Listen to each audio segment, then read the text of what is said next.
Travis Holmes of the Duval Dive Podcast, BigCatCountry.com, and Fans First Sports Network, here with your Jacksonville Jaguars. I can't really call it an update. I guess I'll just call it let's talk about these free agent pickups. How about that? So we have the video that came out, 2 days ago, discussing the agreed terms for the various Jacksonville Jaguar, free agent prospects that they've come to terms with during the tampering period, during the negotiations period, with free agency starting officially today. We kind of wanted to take a beat to discuss these 9, free agents that the Jaguars have come to terms with. So I kind of already gave you a little bit of information on those guys the day before yesterday, but with yesterday, the Jacksonville Jaguars made no additional agreements or reported agreements, no additional transactions.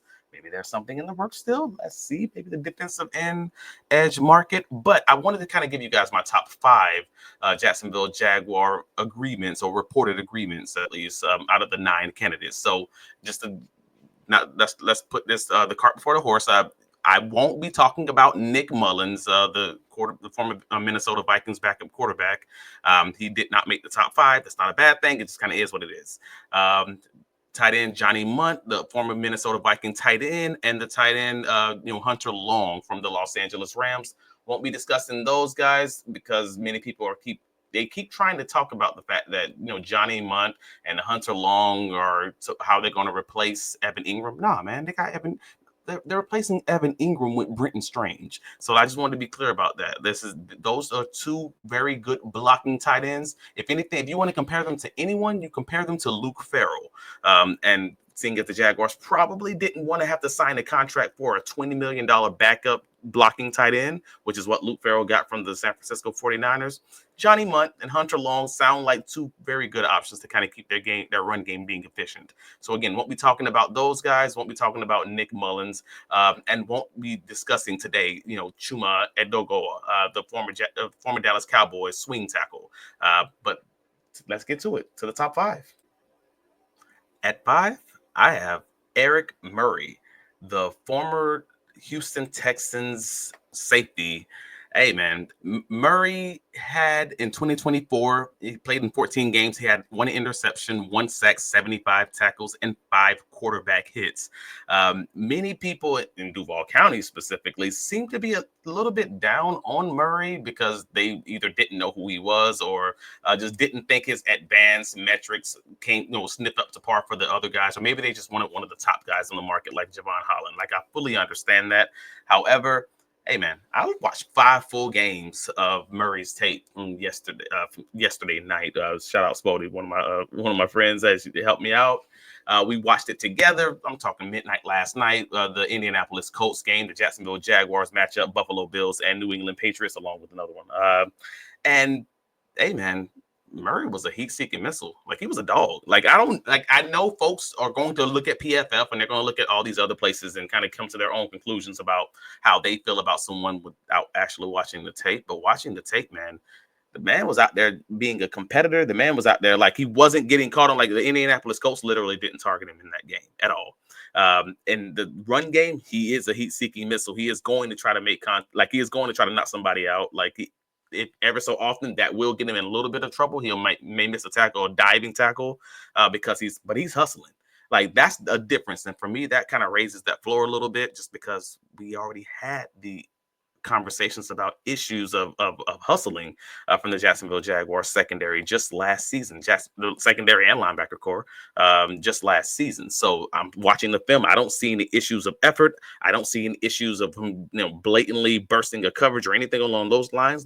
He did give up a scramble drill touchdown to Justin Jefferson in the Vikings game, but sure, that's going to happen, man. That's Jettas. He's going to get his plays, but overall, I thought it was great tape. I thought it was that's a guy you want to bring in. I absolutely 100% see why they would have brought him in for those costs. If you're just talking a $39 million contract, that's the maximum contract, for 3 years. That's pretty solid for a starting level safety. And if you watch his tape, I have a feeling most people would agree. So number 5, Eric Murray. At number 4, I have former Tampa Bay Buccaneers center Robert Hainsey. Now, Hainsey was the starting center for the Buccaneers in the 2022 and 2023 seasons before they drafted Graham Martin to be their new center. Now, he has his strengths and his weaknesses. In the passing game, hey man, he is good. And in the running game, he is probably one of those centers who are good, just like on this play. He's good at kind of moving the guy into the gap where he wants him to go. He's not a guy who's going to like overpower you or anything along those lines. Like I'd hate to try to give him a comparison, but like a lot of those Kentucky, centers or Kentucky guards, like generally the guys who are going to be smarter than they are more powerful, but they can absolutely get the job done. Like in the case of uh, Robert Haney, he was again pretty solid option. You're talking like he's not someone who's going to break the bank. $21 million contract with $13 million guaranteed. But again, he surrendered just 4 sacks and 47 pressures out of 1,541 pass blocking attempts in that 2022 and 2023 season. Like that's a 3% pressure rate. Like that's pretty awesome. So it's just a question of how well he's going to do in the passing game, in the run game. And I think that's a pretty solid signing is again at this stage, and it doesn't stop you from drafting another guy to develop or another guy to even start based on just that contract. At number 3, we have former Dallas Cowboys cornerback Jordan Lewis. So to be specific, his nickelback Jordan Lewis. Marking at the 46. It's a gain of 27. Mayfield now. Shot down the field. It's McMillan. He got it. No, picked off by Lewis. Lewis fought him for it and took it away.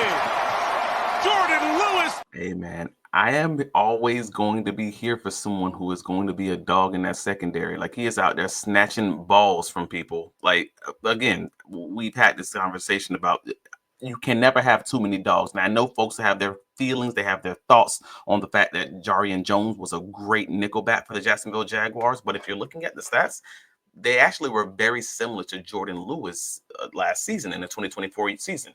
Now, overall, Jordan's 29 years old. He has 10 interceptions and 44 pass breakups in his 8 years in the league, but his breakout season was obviously last season.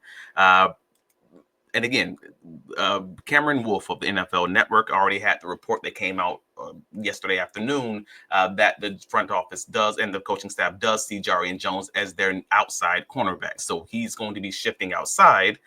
Again, you have another dog that's able to be a little bit versatile. And you also have Lewis, who's going to be a little bit versatile. Maybe he even plays outside on the run downs and then shifts inside on passing downs. And that kind of gives you the best of both worlds. But Jordan Lewis in 2024 had a 79.0 coverage grade via PFF, which was 8th among all cornerbacks in the NFL. So you can't go wrong with that, man. That was a very solid signing overall. And yeah, I don't really have much else to say about that. The Jacksonville Jaguars made him the highest paid nickelback in the NFL, but it was kind of rightfully earned. And if you talk to anybody in the Dallas Cowboys media or any Dallas Cowboys fans, they'll all kind of tell you the same, that he was probably the best cornerback they had in that group, which is kind of crazy to say because most people don't know about him because he's so dang good and they don't throw to him. So I'm a fan of it. At number 2, we have Patrick Mekari, the Baltimore Ravens versatile chess piece, I guess we'll call him. Mekari has played more than 500 snaps in his career at every single offensive line position. That's from center to both tackle spots to both guard spots. I was a fan of this signing because I wanted the Jacksonville Jaguars to sign him. I've said it on all the socials, Twitter, Blue Sky, etc., for a few weeks now. So I'm absolutely a fan of this signing because it gives you the versatility for him to be able to play any spot at an average to above average level. But more importantly, it's not going to stick you into a situation where you can't draft another guard. You can't draft another center. You can't draft another even tackle. He can even be your, tackle of the future. Someone goes down or maybe someone's not playing up to snuff in this new offense and this new scheme. Like you have options there. I do believe that he would be obviously able to immediately fill into that right guard spot for the Jacksonville Jaguars with Brandon Scherff no longer being on the team. And he may even be an upgrade as far as if you're looking at the advanced data, if you're looking at his tape, and this seems to be an upgrade in the run game coming from that Baltimore Ravens offense, but it may be a small downgrade or an even, I guess, and very similar to Brandon Scherf as far as the pass game is concerned. So the Jaguars scheme will obviously be changing from that quick game, throw the ball in 2.5 seconds to 2.3 seconds, Doug Peterson offense. So maybe if you're looking at the stats, they actually may be a little bit more similar. Folks have been saying that, hey, man, Mekari's not the greatest in the amount of pressures he gives up or something along those lines. And again, if I'm saying apples to apples, he's coming from that Baltimore Ravens offense where Lamar Jackson holds the ball, whereas Brenton Scherf was in the Jacksonville Jaguars offense, which was always top 3 in throwing the ball in less than 2.5 to 2.3 seconds. So in an apples to apples comparison, this is probably at least very similar to Brandon Scherf, to maybe even being better for a lower cost than Scherf. So I'm down with that, with this as a signing. And again, it doesn't limit you. It doesn't put you into a situation where you kind of have to be stuck with that person. But he signed for a 3-year deal worth $37.5 million and $20 million guaranteed. So it's a versatile option. It's a good chess piece for the Jacksonville Jaguars, as you've seen with a lot of these guys that they brought in. They raised the floor and gave them, a good base to kind of draft from, and it's not sticking them to a hole where they can't move on if need be. But the competition's raising in Jacksonville, and I'm loving it, man. And at number 1, we have Dyami Brown, the former Washington Commanders wide receiver, who frankly just showed out in the playoffs this past season. I don't even know how to even start this. The man came out of nowhere with 14 receptions for 229 yards, six receptions for over 15 yards, which was first among the receivers, 8 receptions for first downs, and a touchdown in the playoffs. That's in 3 games. So many people have been talking about the fact that his career numbers don't look the greatest, but if you look at what the Washington Commanders throughout the 2024 season, this was a little different because he was obviously starting with a rookie quarterback who didn't use him as much earlier in the season.